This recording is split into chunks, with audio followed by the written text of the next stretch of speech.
right, let's take up where we left off. We're going to hit into our supply and demand concepts.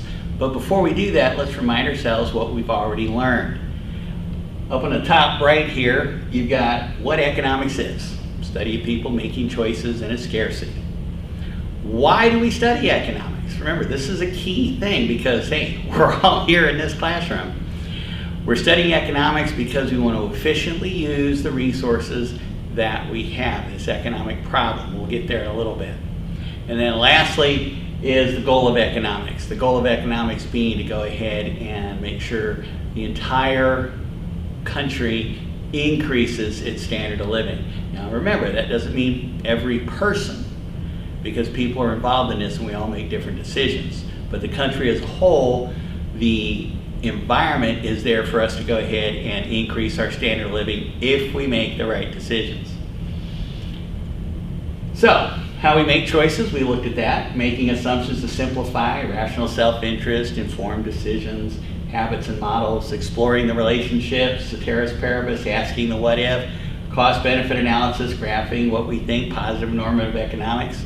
Remember, these are all on handouts that we had for the last chapter. In information, people can give us good information, people can give us bad information. So make sure you keep that in play. Is that when we base decisions off of information, which we got right up here, we're also taking a look at where we get that information so that we can make a good decision. So this is where we left off. So let's start with another way that we look at to make decisions. In this case, we call it supply and demand. Now what we're going to do is we're going to talk about supply, we're going to talk about demand, then we're going to put them together. Right? So let's start out with what actually demand is. First off, make sure you have your handout with you. Right? This is a little bit different, just to make sure. We've got a lot of lines in here to fill out. So when you're at your table going through this, when you see that little yellow hand, there should be something you should be putting on your note sheet. Now remember, on all note sheets, think of this as a yellow sticky. You write something down, 3 weeks later when you read it, do you know what it is? If it's not going to help you, feel free to write more on this sheet. For those of you specifically going into business classes, you will need this for your entire curriculum. So if you don't understand it just with the one word that you put in, add some more. All right, so let's start at the top left and let's take a look at demand. Now demand has to do with consumers, right? Consumers. Consumers have to be willing to do something. And my analysis for willing is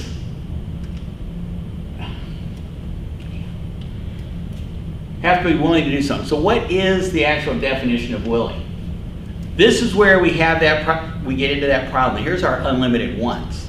We want everything. So we're willing to take everything. As we start taking a look at this, the other part of demand, though, is able.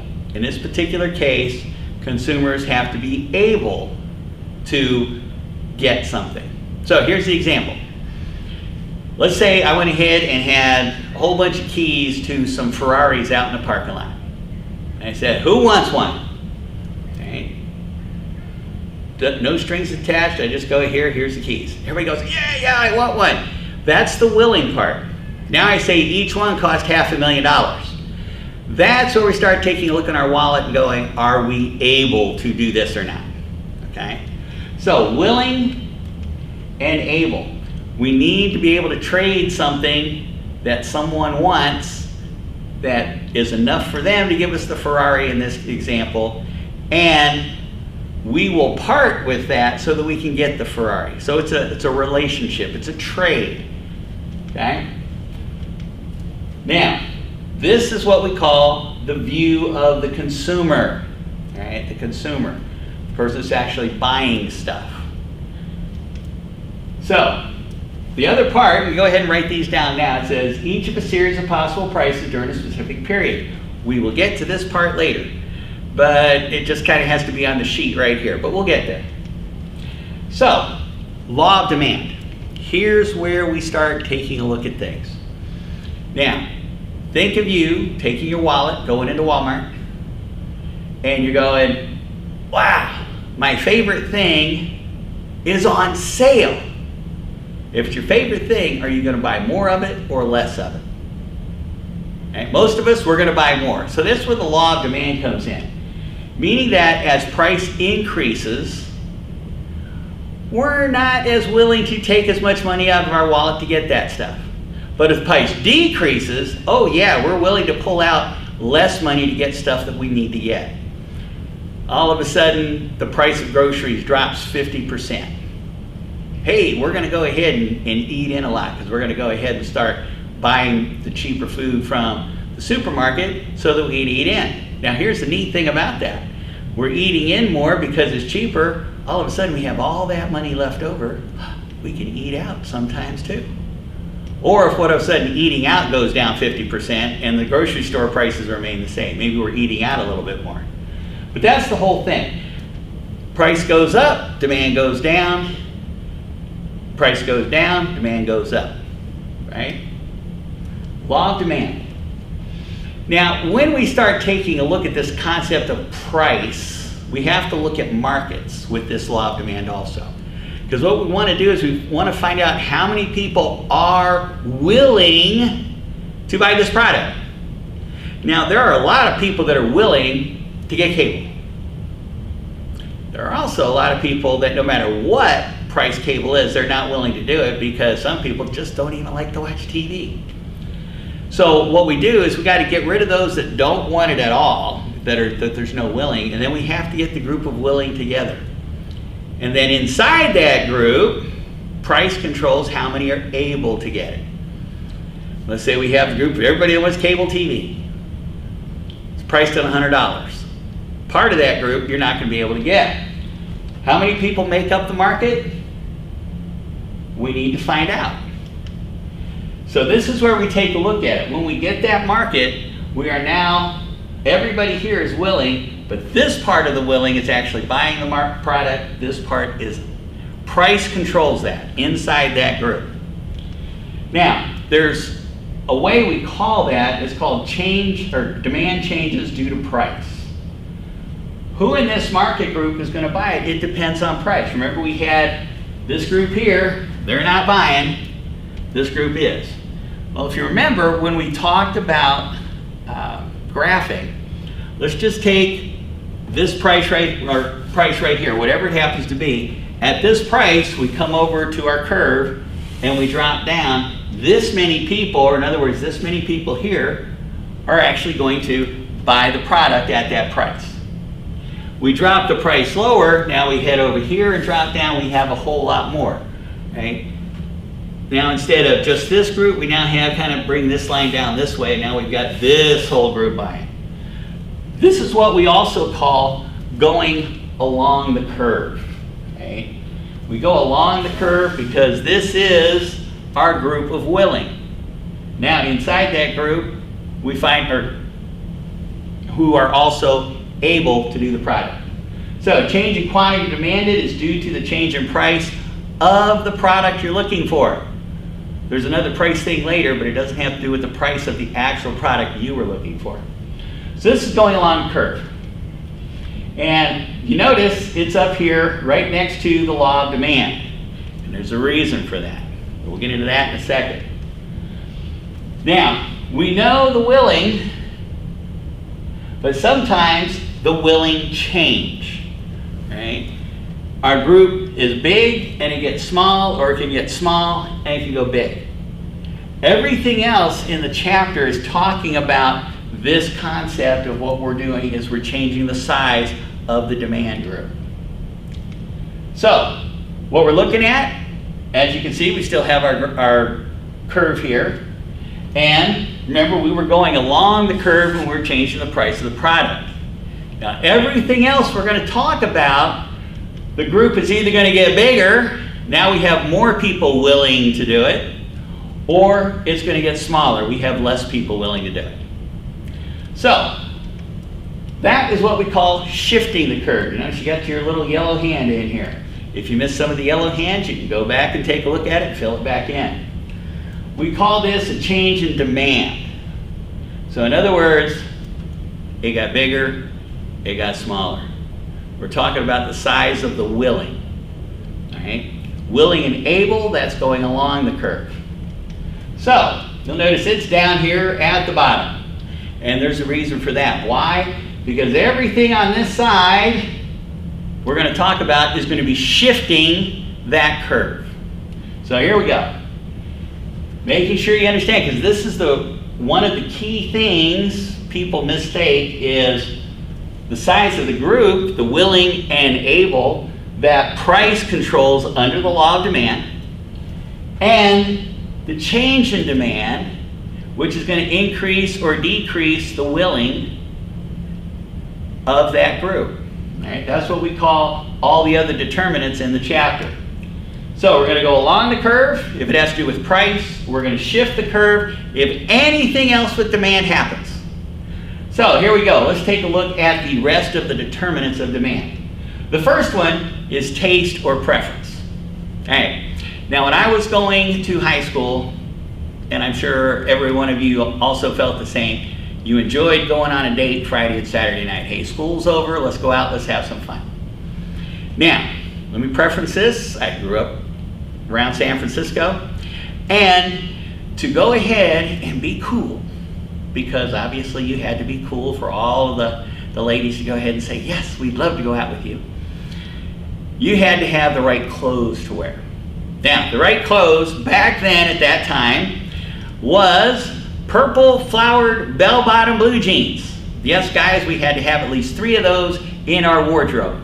Why? Who knows? The girls liked them, so we wore them. Anyway, if you had those purple flowered bell-bottom blue jeans, the group of the willing was this big. And as long as the price was right, then the able was also as close to that big as possible. But now let me ask you, that was like many moons ago. Today, how many people have 3 pairs or more of purple flowered bell-bottom blue jeans in their wardrobe? Not many. So the taste or preference shrunk over that time. That's what we're talking about. The willing, for some reason, the ladies didn't like the jeans anymore, so we stopped buying. So all of a sudden, the willing came like this. Right? You might be a pack rat like me, and you may have a pair only for the 20th or 30th anniversary of the class when all the alumni get together, and you try to put those on. I don't know what happened, mine shrunk. But taste or preference. Another preference would be smoking. I'm sure not many people out here smoke anymore, but what would happen if all of a sudden tomorrow the Surgeon General of the United States came out and said, we just have new information. Smoking will keep you at 4% body fat. I think that's a size 0 for ladies. And guys, we don't have to worry about the extra money for the extra larges anymore. But all of a sudden, not only are you stay at 4% body fat, you will have a full head of hair, you will live until 140, and you will have your faculties, in other words, you won't get dementia or anything else, until you get ready to die somewhere around 140 years old. If you smoke 3 packs a day, all of a sudden, that group of the willing ballooned up. We are now having 3 packs a day smokers, and all the smoking companies go ahead and say, yay! And then the Surgeon General comes out the next day and says, April Fools. But that's an example of preference or taste all of a sudden growing instead of shrinking. Now, we can also come in with the sheer number of buyers can do this. You know, I live around Jacksonville, and if you notice, there's not a lot of places in Jacksonville downtown that people can actually live. So all of a sudden, we start taking a look at places that are outside, what we call the suburbs.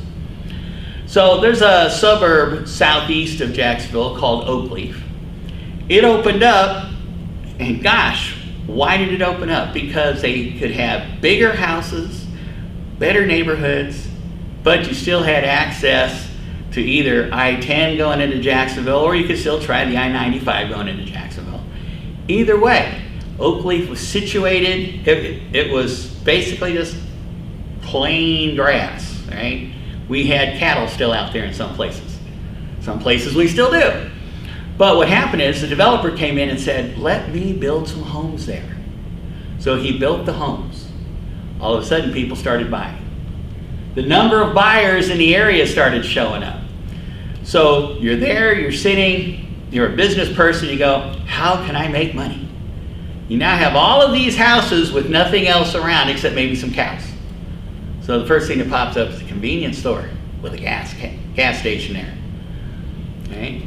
And the people start buying that stuff. Grocery markets start going, well, wait a minute, there's a whole lot of people out there and they're still building even more and more. Maybe we should put a grocery store out there. So they did. Out came a Publix. Now if you go out there, you got strip malls all over the place. You got freeway entrances and exits. They just built the new freeway going down Blandonfield Road.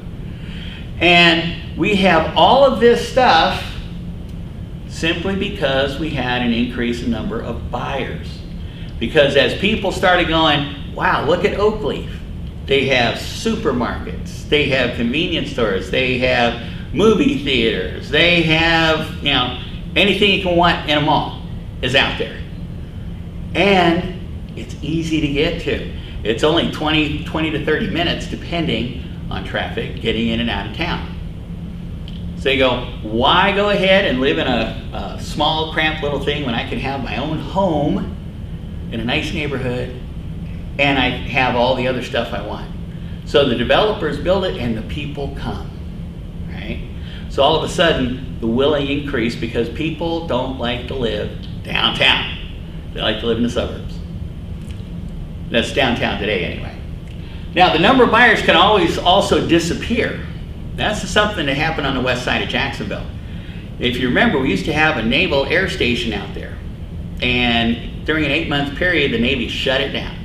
15,000 people, 15,000 families, I should say, disappeared from the area. That was 15,000 families that were buying stuff from convenience stores, from grocery stores, and from whatever other stores were out there. As a matter of fact, even when you start driving out to the Cecil airfield, you can still see strip malls that are closed. The woods are starting to take over again. And that's all because of physically the number of people disappeared, the number of buyers that were there. So it can happen that way. And we shifted to the left or the group got smaller. Now our third one is income. This is kind of interesting because we're going through that or getting ready to go through that right now. When we talk about income, we're talking about a growing economy or a shrinking economy. A recession or a bull market where the economy is just growing all over the place. Now, we may start getting into this concept of a recession. If we do, people's incomes go down because obviously during a recession, unfortunately, people are being laid off because we don't have the money to buy things, and that does a few more things. And we'll get into that when we talk about the circular flow diagram. But as we do this, we're taking a look at incomes. Now, incomes buy two things. We have a lot of money, and this would be like when our economy is just soaring, we're going to buy what we call normal goods. Or if we have a shrinking economy or a recession, we're going to buy what's called inferior goods. Now, the word inferior, when it comes to mind, we might go, it means icky, yucky, rotten. No, it doesn't. Right? Now, I want to go ahead and remind you here, this is not an art class. So,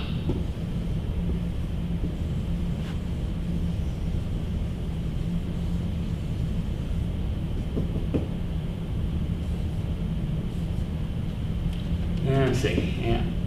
This is Bessie. This is my cow. Okay? Now, don't laugh too much. All right? Like I said, it's not an art class. But we can get a few things from Bessie. We can get steak. Okay? There's some good old steak. Wow, this thing is tight. There's some good old steak in here. And when it's all left over, we mix it all up and we make it into hamburger. Now, can you get a good hamburger? Yes, you can. Can you get a good steak? Absolutely. Matter of fact, we're paying for a good steak. But people with higher incomes are going to buy more steak. People with lower incomes are going to buy more hamburger because steak costs more than hamburger does. Right?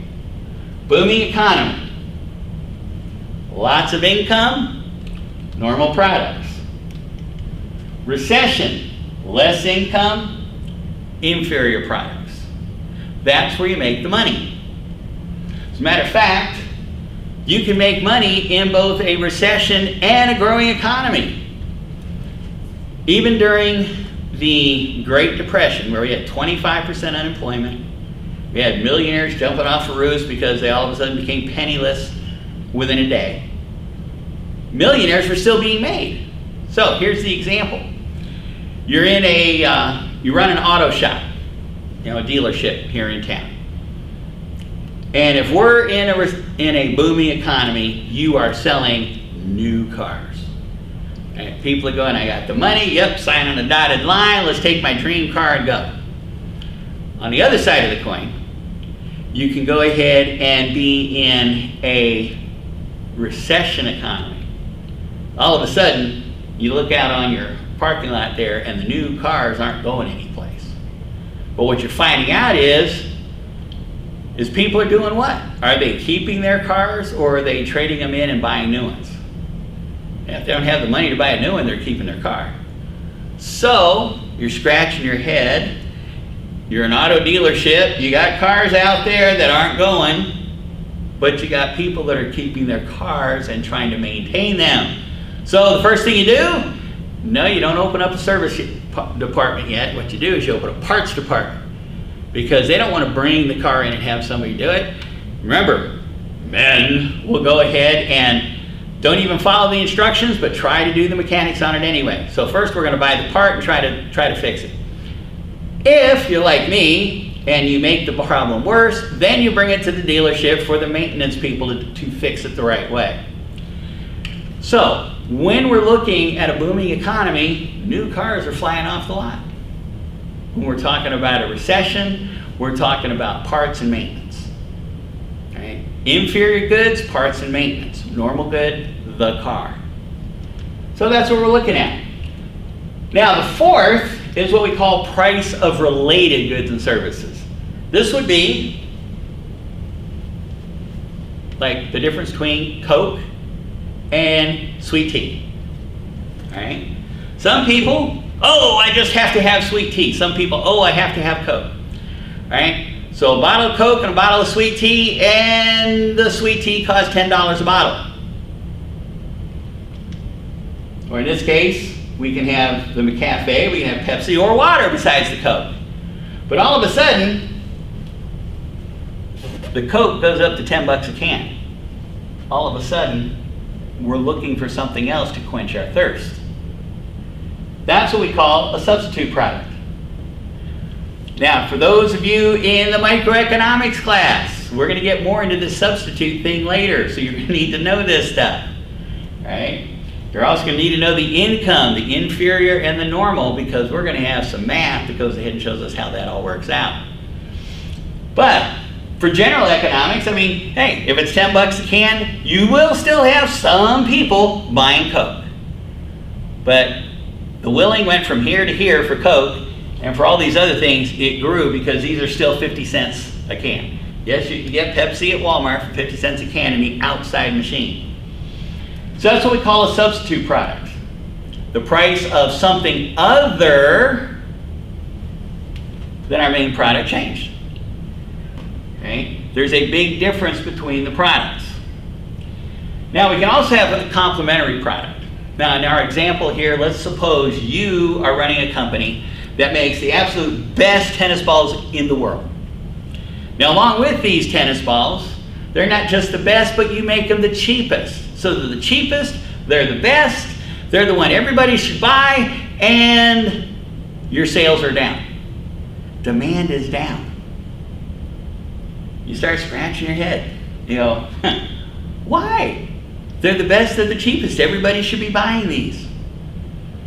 But then you head out to lunch, you open a door, you notice your partner across the street That is selling tennis rackets. And you notice the $20 tennis racket in that window now is $200. So all of a sudden there's not a whole lot of people buying tennis rackets because the price increased 10 times. So if not buying tennis rackets, you don't need tennis balls. This is what we call a complementary good. One works with the other. And for all of you in the microeconomics class, we're going to go over this one too. Because wouldn't you like to know if your product is a substitute product or a complementary product when you're getting ready to open up a business? All right, so here's the first two. Now the third, yep, there's our tennis rackets. The third are cameras and peanut butter. This is what we call an independent related good. Right? In other words, they have nothing to do with one another. But what does happen is when you have a 4-year-old who thinks the camera should be dunked in peanut butter because it looks better, that's not what normal people do. Yes, my son tried it. I did fix the camera, and he is in high school. He did not die back then. So, price of related goods, substitute, complementary, independent. Then we have consumer expectations, our expectations when we go out into the world. So, here's the first one. Expectation of price. All right, price of the product. You go up to the store and you get ready to buy a really cool looking shirt. And the attendant comes up and says, it goes on sale Saturday. Well, today's Tuesday. What are you doing? Well, we're going to put that back. And then we're going to come back Saturday going, I get this for half off. You go to look for it, of course it's not there, or the price doubled, and you're doing this to your best friend. But price, we expect it to change on Tuesday, but the actual change doesn't happen until Saturday. So something went on between Tuesday and Saturday that affected what the owner was doing with price. So this is what we call consumer expectations of price. We also have consumer expectations of income. Now here's the neat part. When we talk about income, we're talking about the money going in our pocket. So let me go ahead and give you an example here. Let's say today you are going to get a contract in a week from now, 7 days from now. And that contract will employ you for 5 years, guaranteed, and you're going to be making $100,000 a year. Guaranteed it's going to happen 7 days from now. And you go, yay! Most of us, what are we going to do? You're right. I'm going to go ahead and say, boy, this truck I'm driving, I'd really like to go ahead and, not have to push it 3 times a day to go ahead and get it started. So I'm going to go look for a new truck. Or maybe this apartment I'm living in with, 3 roommates that can't keep it quiet when I'm trying to study. Maybe I should go and get a condo, or maybe even a house. We start taking a look at, all of our wants. Remember those unlimited wants we talked about? Well, now we're going to go ahead and see about taking some of those and getting them not just once, not just being willing to buy them, but now we're able to buy them. So go out and do that. And then, of course, 7 days comes, and if somebody goes April Fool or job closed, and you're going, what do I do? Expectation. Now that happens the other way too, and that's starting to happen today because we are heading into a little bit of a recession. And all of a sudden, people are not buying big things. Okay? We kind of go, well, if we're going into recession, I might not have a job. Or if I'm owning a business, people might not come buying things from me. So what I'm going to do is I'm going to stop buying. I'm going to start saving more money. And then when I start doing that, because I expect the economy to get worse, because people are telling me over and over, the recession's here, the economy's going to get worse, you need to buck up, you need to watch out for your income, you might not have a job, people are all over the place getting fired, this, that, and everything else. And it becomes a self-fulfilling prophecy. Because as we stop spending money, businesses have to start laying people off. And as businesses lay people off, we sit back and we wonder, why our economy's going down because now we're responsible for it. Even though we may have the job that we're never going to get fired on because we're the best worker in the company, we start not spending or buying products in other companies, those companies start going under, and then all of a sudden so does our company. Because all those people that got fired from those companies are now not buying anything from our company. So we could actually be responsible for our own firing. So that's where we have to start taking a look at how we make decisions. All right, so taste preference, number of buyers, income, price-related goods, consumer expectations. All of these shift our willing. Shift out or shift to the right and we get bigger. Shift to the left and we get smaller. There's left, there's right. If you got that under control, we have a pretty good understanding of demand. And that's the end of this segment.